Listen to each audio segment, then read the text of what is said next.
Hello বন্ধুগণ, আজকে আছে না রুটি খাইতেছি।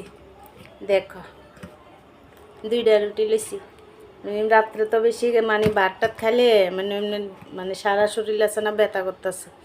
এরপরে ডাক্তার দেখাইতেছি। তাহলে আমি কই মানে সবাই কইতেছে রুটি খাইতাম, এমনি তো স্বাস্থ্যটা একটু বাইরে গেছে গা। তো এই এনে সোয়াবিন তরকারি আর এখানে শীতল চাটনি আর আছে শসা। দেখো, এটি দিয়ে খাইতেছি। ঠিক আছে, তোমরা দেখো।